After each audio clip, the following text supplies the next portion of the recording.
So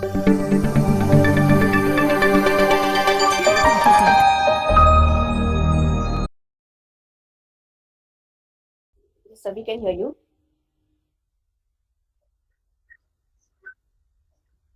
Yeah, we can.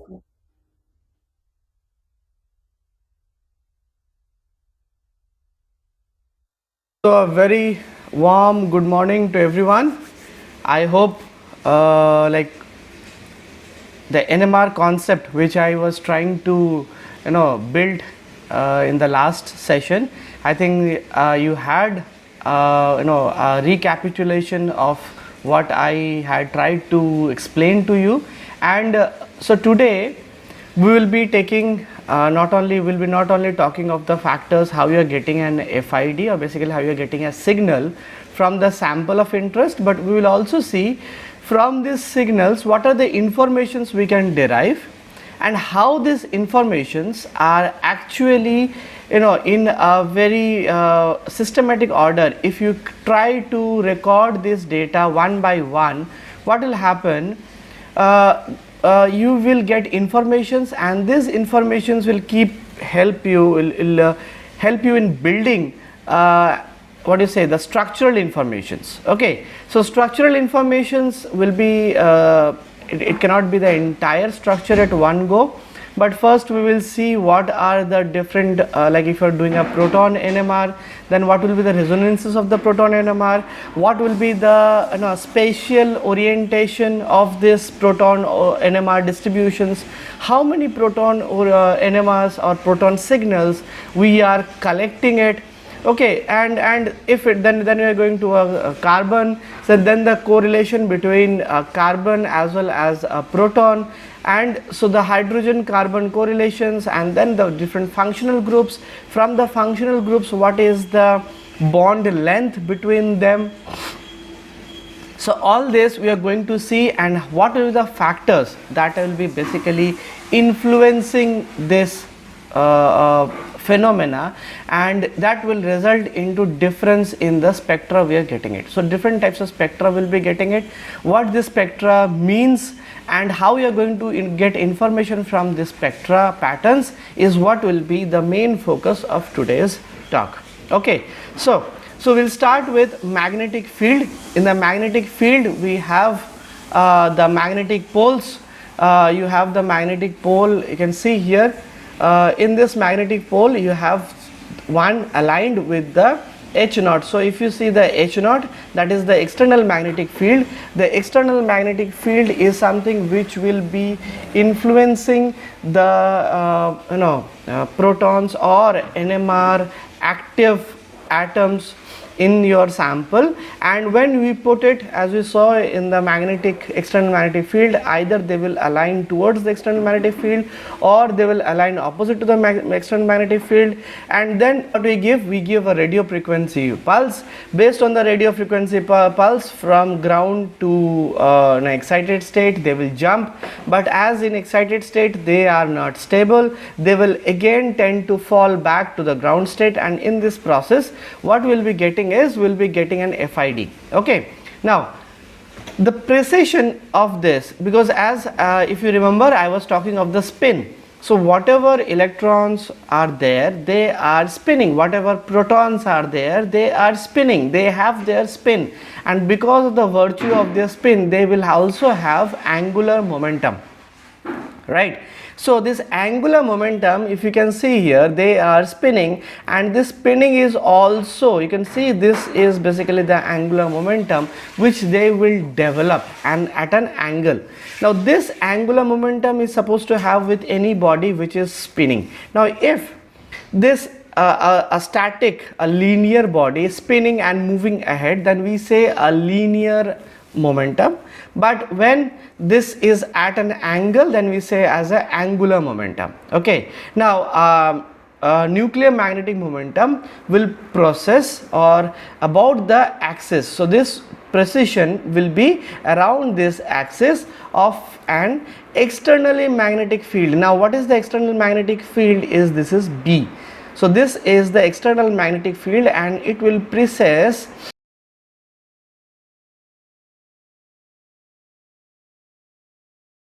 around the externally applied field at a frequency proportional to the strength of the external magnetic field. So this precision, what we understand from here is, the stronger the external magnetic field is experienced by this particular spinning atom, the more its angular momentum will be, which is derived by a small formula, and you can see here this is the formula. So this entirely depends on the B naught, which is the external magnetic field. And if we want to do it in terms of frequency, so in frequency, if you slightly change this, then it comes as a Larmor frequency. So what is Larmor frequency? Larmor frequency is the frequency at which the spinning atom will be at a constant angular momentum. Okay, now this spinning can be, yes, it can be clockwise, it can be counterclockwise. In both the situation it is possible. It can be this way also, and by convention the field is applied along the z-axis of the coordinate frame. So this is a Cartesian coordinate frame, and here if you see, so this is the z-axis, and along the z-axis you see this is the angular momentum, that the angular momentum which is represented, and in this case it is, you see, it is in clockwise, and also it can be counterclockwise. So the spinning can be both the directions. Okay, now if we give a radio frequency pulse so at a static situation where an external magnetic field is experienced uniformly, you will have that angular momentum, and it is moving around that angular momentum over the axis of the B naught. But what happens when you give a radio frequency pulse?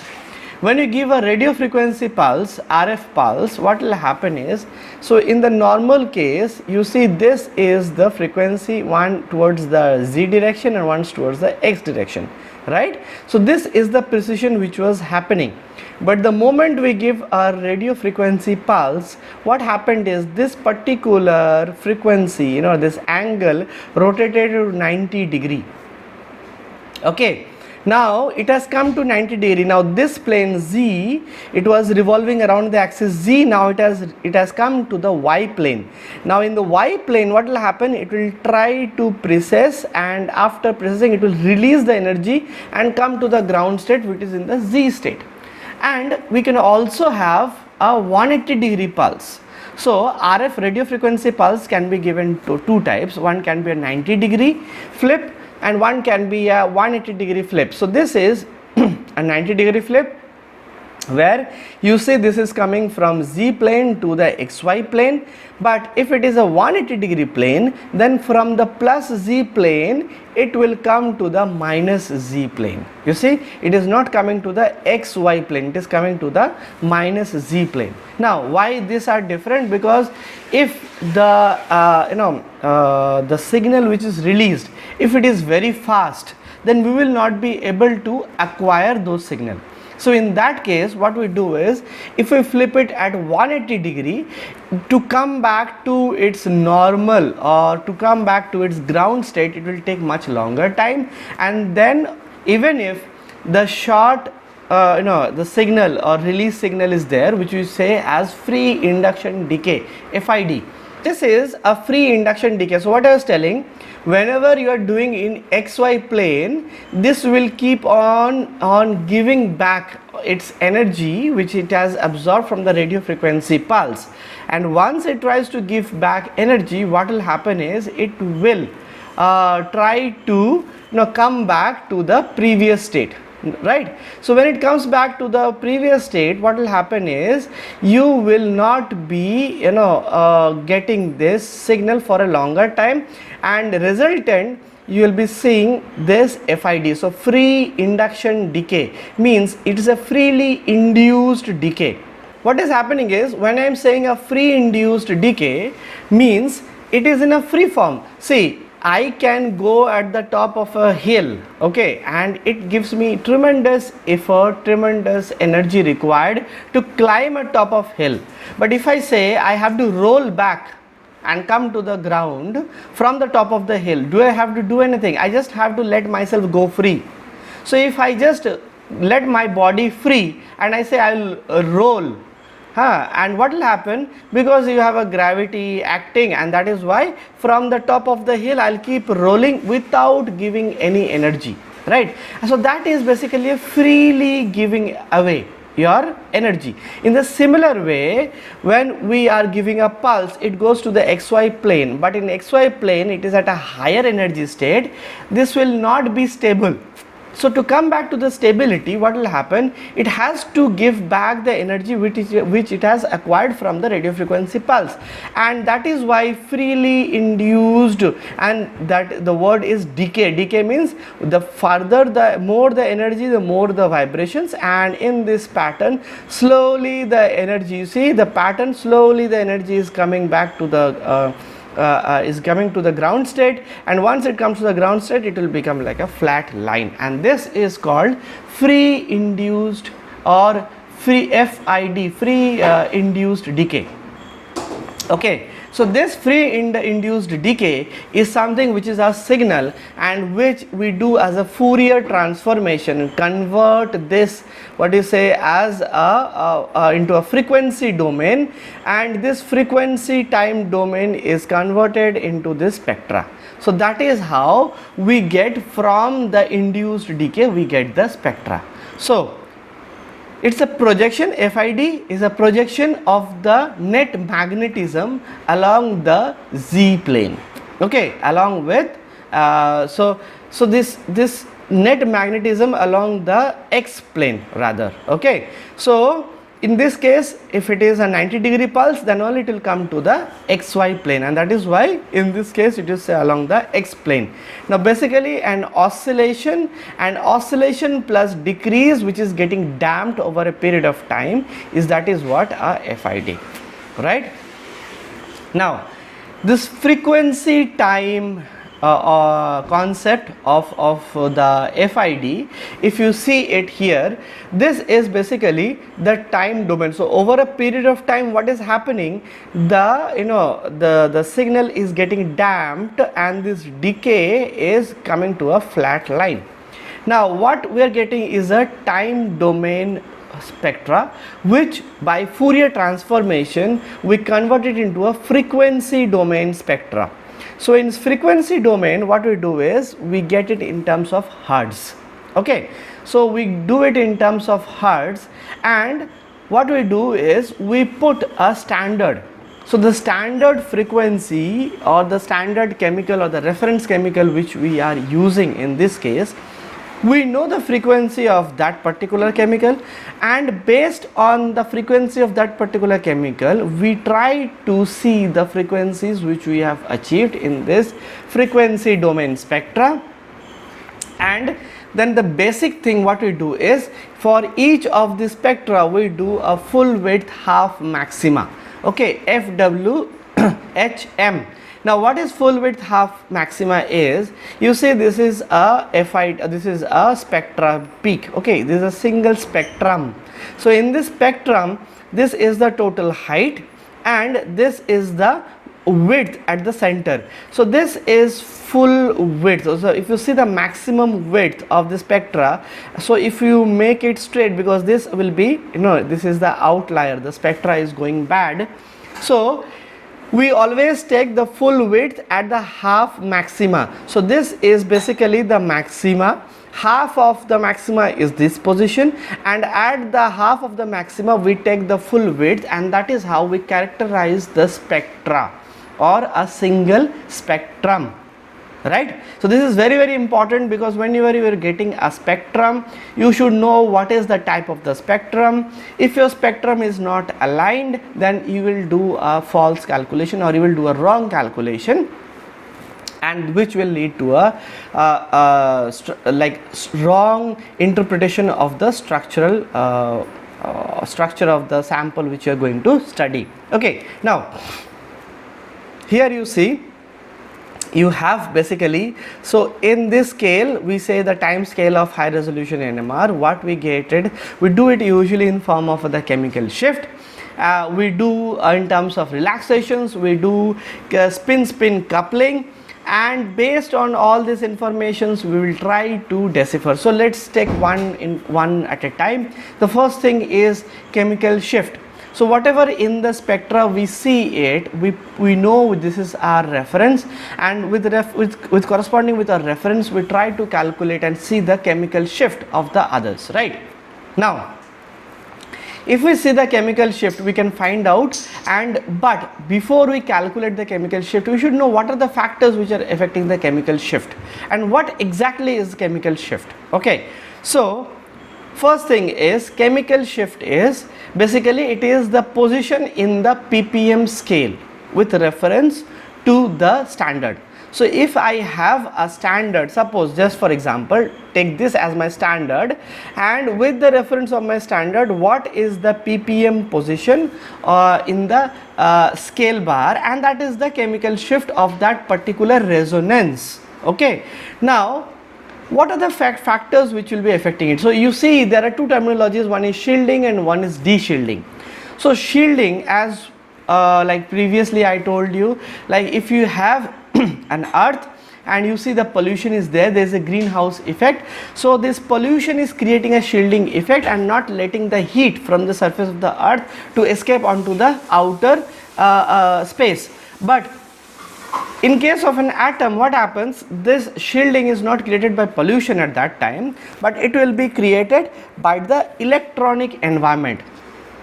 So more the electronic environment or the electronic cloud surrounding, so if the valence electron or the electronegativity of that particular atom is high, so what will happen is because of high electron cloud, this electron cloud will create a shielding effect and will not allow the external magnetic field which we are applying to be experienced by the proton or the atom basically which we are going to study.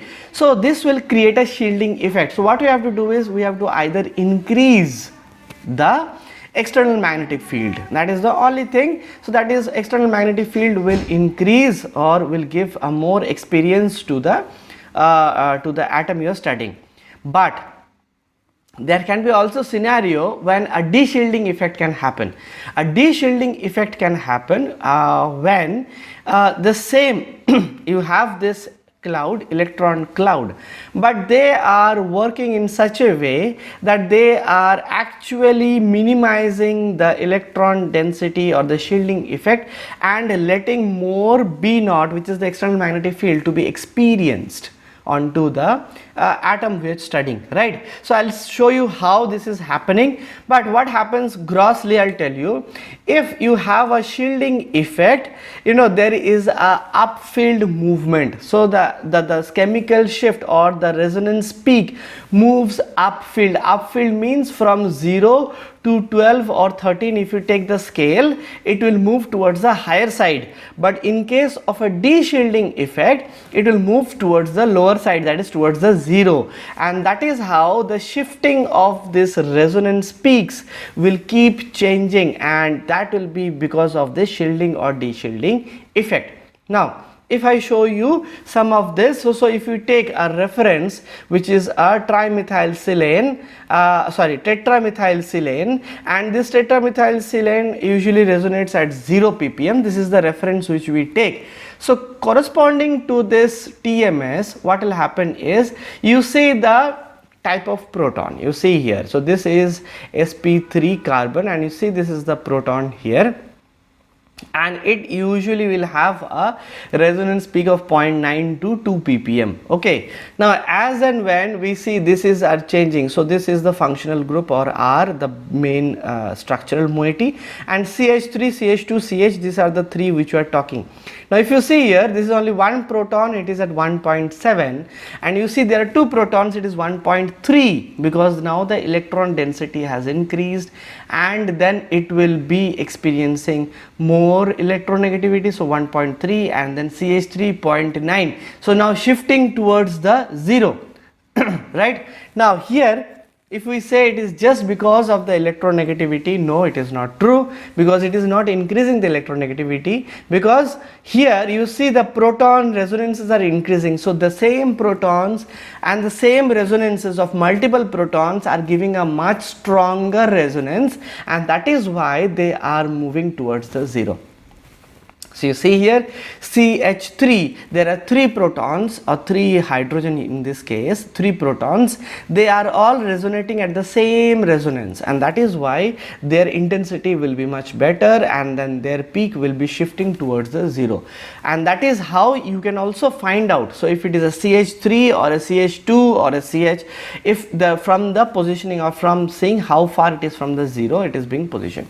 Similarly, if you see here, this is 1 proton, but you see the back side, there are 2 carbons, and in this carbon, if you have this is connected with a carbon or an oxygen or a nitrogen, then what will happen? Your this will be experiencing, and then it will go towards the, so this will, the oxygen or nitrogen will try to pull more electron towards themselves, and that is why this will be facing little bit or less electron cloud over here, and it will be, you know, going towards the, as it is getting de-shielded, right? So you can see here 1.5 to 2.5, that will be the range depending on the other structures. And then if you have a multiple bonds, so this is a triple bond, you see carbon carbon triple bond is there, then also it is very close, so 2.5 approximately will be the ppm. And also if you see this one, if you have a electronegative compound here, you see the Z, if you have something like carbon, nitrogen or oxygen, then also will get something as 2.5 to 4. As if you compare with this one, we are getting it something less than 2, but here it is moving little upstream. Okay, so this shifting is telling you something about the, first of all, how many protons are there, or what is the resonance strength of these protons, how many are there, and then the neighboring electronegative environment or the electron density cloud is there, okay, or not, right? So the second one, you see the similar example and the corresponding. Now another example interesting is if you have a benzene ring. So in case of a benzene ring, there will be a what do you say, a shielding or a de-shielding effect. I'll show in one of the slide here, and basically it will be a de-shielding effect, and anisotropy is the phenomena which I'm going to explain there. So there you see it is very far, 6.5 to 8, it is very far away from the 0. And also if you see the other functional groups with double bonds with oxygen, you see they are very far away from this. Okay, now electronegativity and chemical shift, yes, they have a strong what do you say, connection between them. The chemical shift of this CH bond, you know, it increases with increasing the alkyl substitution or electronegative atoms attached. So more the electronegative, now you can see here increasing alkyl substitution, it is increasing the chemical shift, and as it is increasing, you see from 0.9 to 1.7, it is moving away from the 0. The shift, the chemical shift position is changing, it is moving away, and that is how you can predict whether your sample is highly electronegative or not. And if it is yes, if it is more towards the 0, then it will be less electronegative. It is farther away from the 0, it is more electronegative, right? So we have a table, and you can refer to this. Now the de-shielding effect of electronegative atoms is because of the absorption of alkane hydrogen occurs at relatively high field. So hydrogens which are close to an electron withdrawing group, that is halogen or oxygen, are shifted to relatively lower field, and that is called a de-shielding effect. So meaning is, when you have hydrogen close to an electron withdrawing group, so electron withdrawing group is something which will be trying to withdraw or pull most of the nearby electron towards itself, for example a halogen or an oxygen. Okay, and because of this, what is happening, your like the hydrogen or the proton is experiencing a relatively less electron cloud over itself, and this phenomena is called de-shielding. and because of that what will happen is you will see a better resonance or better frequency out of it. Okay, so the more electronegative the atom, that is what you have to understand, the more the de-shielded methyl hydrogens are relative to methane. So if you talk of a methane, the more de-shielded the methyl groups or the protons in the CH3 will be experiencing. Okay, so that is a quick thing which you have to understand, and this is a small table where you see these halide groups, they are known for being electronegative, and that is the you can see the distribution here.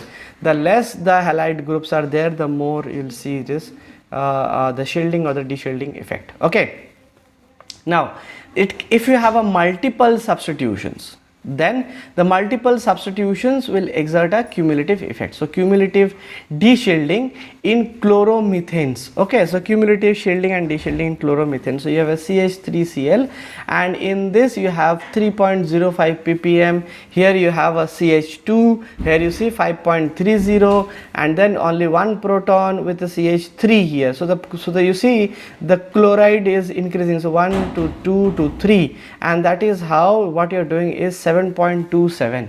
you see, because the number of proton is decreasing here and the chlorides are increasing here. So cumulative de-shielding effect is also there, and as it is de-shielding effect, more the chloride groups, you see it is moving away from the zero position.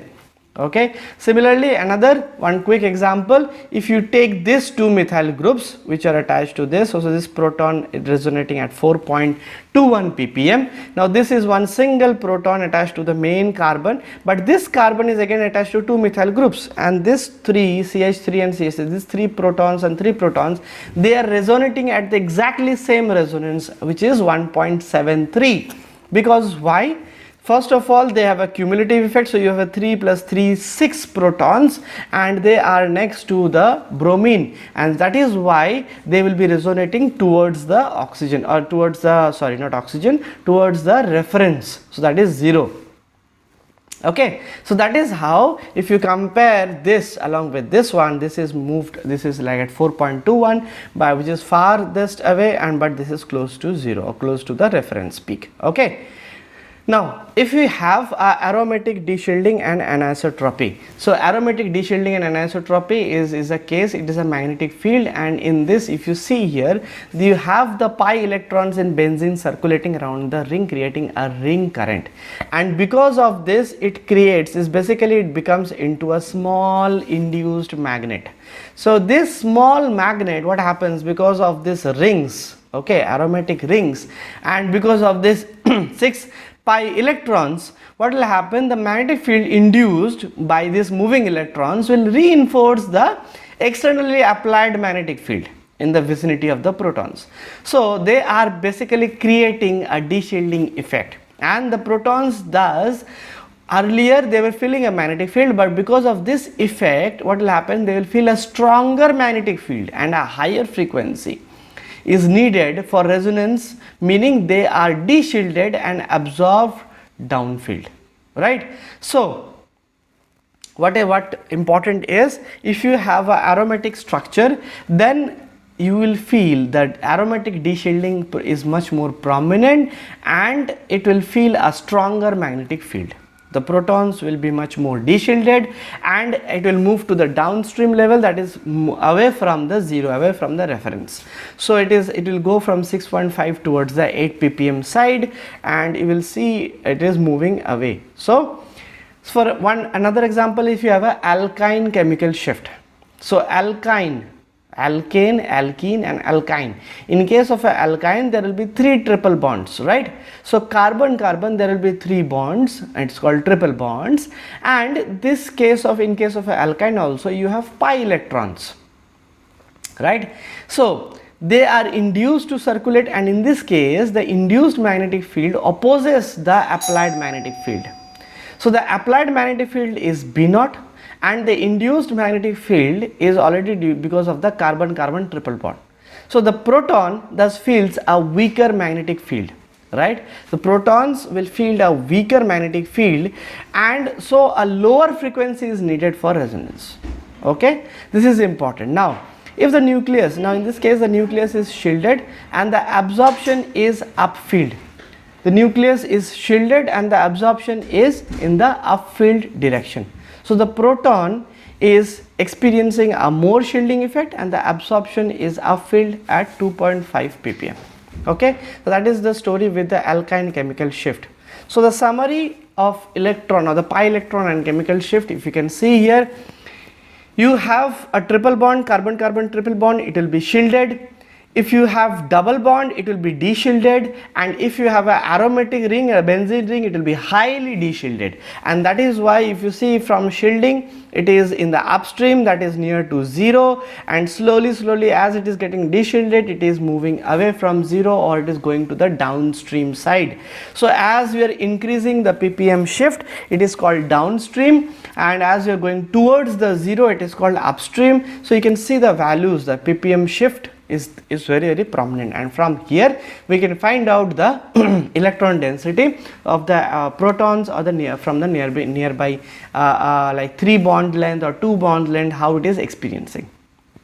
So another region of from one proton NMR spectrum, you see increasing deshielding, it is going to the downstream side, and it is increasing shielding, it is going to the upstream side towards the 0. The shielded protons absorb at lower chemical shift towards the right, and the deshielded proton absorbs at higher chemical shift towards the left. Okay, so this is what you have to understand and you have to remember. Okay, so now we saw the position of the signals and the then coming to the number of signals. Okay, now chemically equivalent hydrogens or even protons in a molecule all have identical electronic environments and therefore show NMR peaks at same position.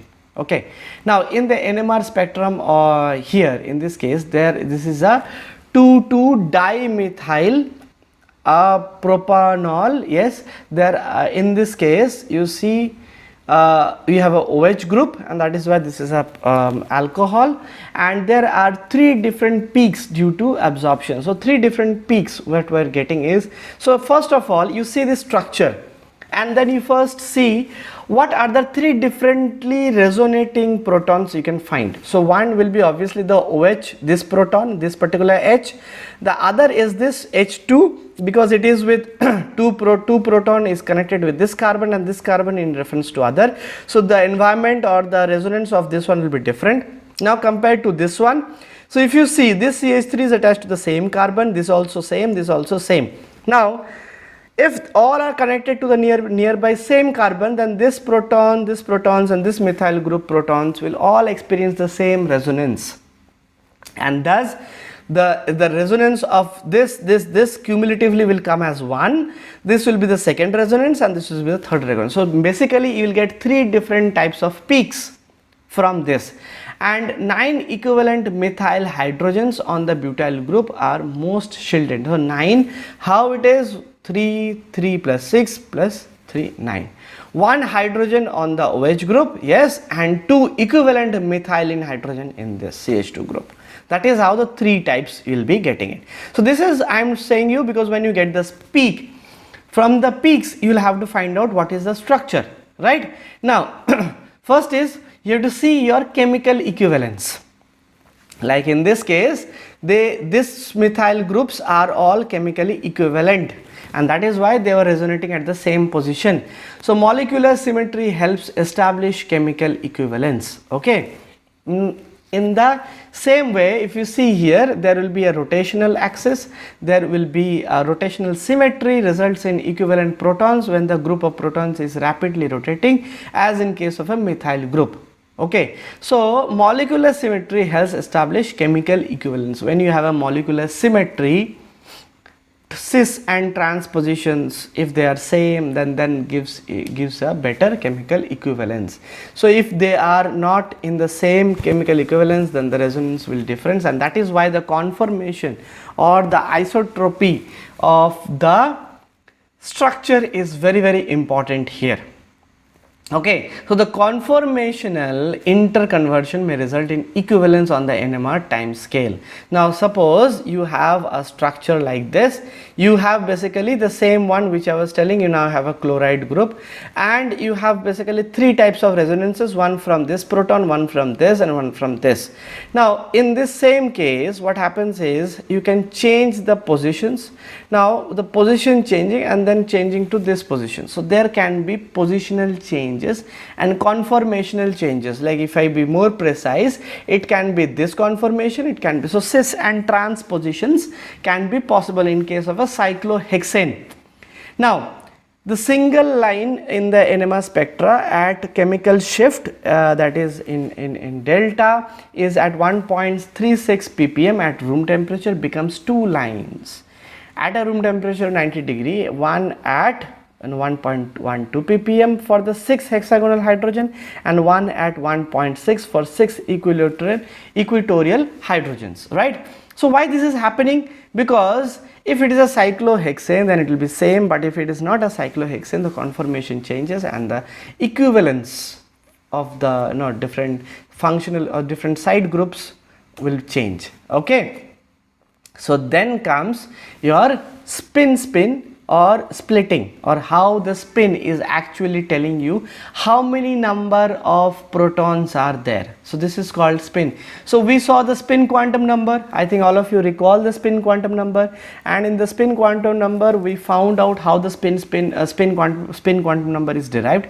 But suppose this is not a single absolute spin in the chemical environment, in the structure, right? There will be all nearby. So the nearby spins will also influence. Okay, so if I have a spin and I have an electron spinning, or I have a proton for example spinning, and I have other two protons spinning nearby, what will happen? There will be a spin-spin interaction. Okay, and this spin-spin interaction will again change the orientation. So the spectra up to this point have been limited to single absorptions. So we showed the single absorption, and that is why the chemical shift positions upstream downstream had happened. But now we will be talking of splitting. So often signals for different protons are split into more than one peak. Okay, so for example, you see this spectra here. This spectra tells you this is basically 1, 2 and 3. So if you elaborate, you will get a peak like this. So this is called a triplet. Now when you split a peak, if I say I have two different peaks, how do I identify this is a triplet? In case it is a triplet, you see these two peaks will more or less be of the same height. Okay, so if it is a quartet, then all the four peaks will be of the same height. If it is a doublet, then both the peaks more or less will be of the same height. And that is why you can find it out whether it is a doublet or a triplet or a quartet or like more than that, multiplet basically.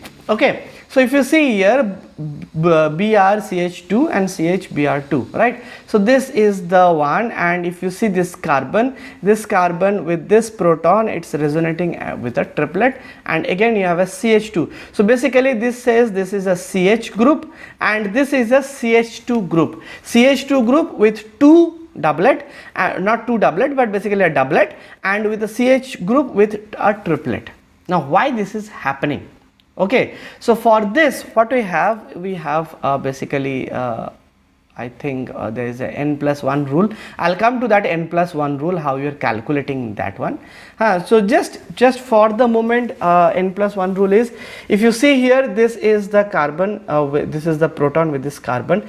The nearest proton is this CH2. So if you plus 1, that becomes 3. So this carbon will, this particular proton will give a triplet, and in this CH2, this two neighboring proton is this one, which is single, so plus 1 will give a doublet. So just remember the neighboring proton plus 1 will give you the splitting, and how it is done I'll also again show you in a while. But before that, nuclei in a molecule are affected by the spin systems, right, that I have been telling you. So the spin system of this one is affecting the spin system of this one, and then there is a vice versa, right?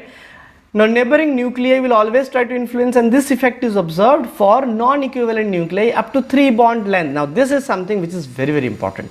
So if it is more than 3 bond length, doesn't matter, it will not influence each other. But if it is less than 3 bond length, like if a proton this one, so bond length 1, 2 and 3, yes, this will influence each other, and this is 3 bond length away and is termed as spin-spin coupling, or there is a terminology called J coupling.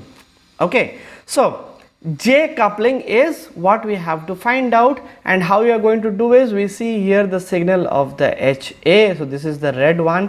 You see this particular proton signal, and this proton signal, you know, is basically influenced by this HB. HB can be plus, it can be minus spin. Okay, and because of that we are seeing a doublet. So you see a doublet state, J12, J12, doublet state frequency is what you are getting it. Similarly, another example, you have this particular structure.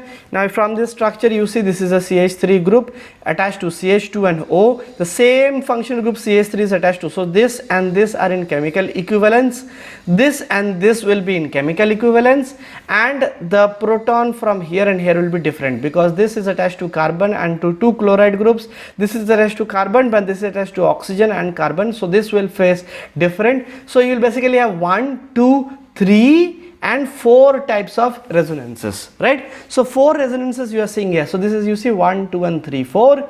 This is the reference tetramethylsilane. You see here 4 methyl groups are there, and silane does not influence, so you will get only one single peak. Coming to this one, you have 3 proton here, 3 proton here, total 6 proton resonating at the same place. Now you see here, what is the neighboring, how many protons are there? Neighboring 2 protons are there, right? So they are in chemical equivalence, so we will take only one, because if this is non-equivalent, then we would have considered separately. But in this case, what is happening? The neighboring is 2 proton, so 2 plus 1 will give a triplet. So you see here, for the resonance of this one, you are getting a triplet here. Now similarly, what we are seeing is for this CH2 group. So this CH2 group is also experienced there in chemical equivalent, and what is happening, their neighboring is a CH3. Now this 3 plus 1 will be 4. So that is why this one you see a quartet. So this 1, 2, 3, 4. In quartet you see these 2 are the same height and these 2 are the same height. Okay, so this is a quartet formation for the resonance of this CH2 group, and for this one you have only one, you can see this proton is having one neighbor and this proton, so you will get a doublet. So this proton is giving one doublet and this other proton is giving another doublet. So that is how you calculate the spin, and you see how many spins can be there, and you can calculate the neighboring atoms also, or neighboring protons from this. So it is called n plus 1 rule, a simple set of rule. Equivalent nuclei located adjacent to one neighboring hydrogen resonate as a doublet. So if it is a one neighboring hydrogen, it resonating in the neighbor, it will give a doublet. Equivalent nuclei located adjacent to 2 hydrogen of a second set of equivalent nuclei. So these are equivalent nuclei and this is second set of equivalent nuclei, right? So there were 2, and that is why plus 1, so they will give a triplet. Equivalent nuclei located adjacent to a set of 3 equivalent hydrogen will give a quartet. So if you have a 3, then it will give a quartet, right? So for the carbon, we had been talking for proton NMR now, and for the carbon what is happening is, in C13 spectra is easier, because like in proton spectra it does not have signal splitting, or it cannot be, because mainly the carbon will be connecting link. So in carbon this splitting we can avoid, and that is why C13 is little bit easier. Now each type of carbon atom appears as a single peak with the proton decoupling. Okay, so it will act as, so if you see here C double bond O is also giving a single peak, CH3 will also give a single peak. So this is, I am talking of carbon spectra. Previously I was talking of a proton spectra where we are getting the resonances from a proton, but here in this case of a carbon we are getting a single peak. Now here you see here, so we have to see 1, this 2 and 3 and 4 different types of non-equivalent carbons are there, and that is why 4 peaks. Here also you see here 4 peaks, here 3 peaks. This is equivalent carbon, this is equivalent carbon, and this is equivalent carbon. So 1 2 3, so you see 3 peaks here, and in this case all are equivalent in a ring, and that is why you see here only 1 peak of the carbon. Now coming to the very end. So till here what we saw is what are the factors on which you are getting the resonances, how shielding and de-shielding has affected to or moved upstream and downstream in the chemical shift scale. And so based on that, what we see is how you can determine the structure of compound from the spectra, because we can determine the molecular formula, we can determine the degree of unsaturation. So if it's a double bond or a triple bond or a single bond, that also we can find out, and the saturation level. We can see 3 bond length distance, we can see the neighboring protons or neighboring carbon atoms in the vicinity and how they are influencing. So if in case of a proton, how many protons are there? So if you do a carbon as well as a proton NMR and then you put the data together, we will get the basic structure, right? And not only that, we will also get the cis trans information from it. So from a C13 NMR we determine the number of signals and the chemical shifts, and from proton NMR we determine the number of signals, the number of protons in each signal, the peak splitting pattern, and the chemical shift out of it. Okay, so when do we get, see, most of the structures or most of the the compound of which you want to study. So basically it will be comprising 90% of carbon and proton, and then comes your either your nitrogen or oxygen or your phosphorus. Okay, they will be like contributing to very minimally to 1 or 2 functional groups. In case of amides you will have some nitrogen groups, but when we are talking of the entire structure elucidation, we can easily do it with the carbon and the proton.